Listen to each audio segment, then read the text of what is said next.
Bonjour, c'est Charlotte Bilbao, joueuse des Girondins de Bordeaux. Je vais revenir avec vous sur les temps forts de la 11e journée de la D1 Arkema.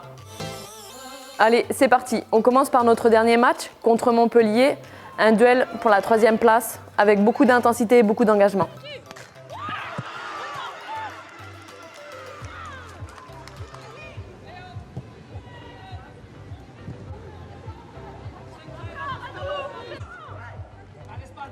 Sur les 2 buts que nous avons marqués, je retiens le but de Katia sur une action qui est partie de la défense montpelliéraine. On a su récupérer le ballon, vite se projeter vers l'avant avec Gélu Dufour en percussion sur le côté qui est rentré à l'intérieur pour Katia.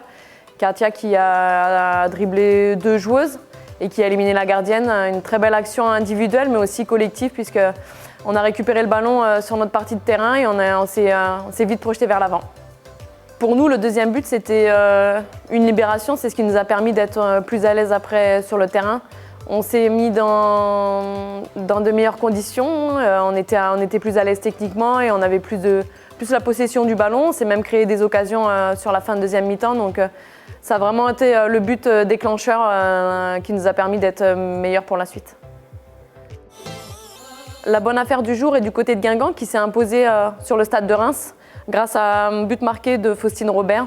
Guingamp avait besoin de prendre des points, c'est ce qu'ils ont fait ce week-end, donc ça leur permet de remonter au classement sur cette 11e journée. Le but de la semaine est du côté de l'Olympique Lyonnais pour Nikita Paris, après un très beau double contact de Jennifer Marossan.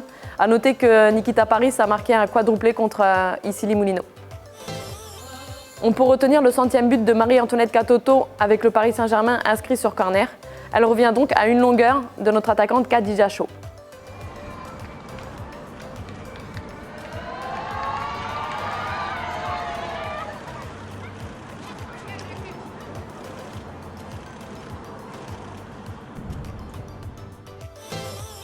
Un petit coup d'œil sur les résultats de la 11e journée. Avec ce match nul contre Fleury, les Soljadiciennes emportent un point crucial pour la suite de la saison. Le Paris FC a gagné 3-2 contre Dijon, avec notamment un doublé inscrit par Evelyne Vien. Au classement, le Paris Saint-Germain est champion d'automne.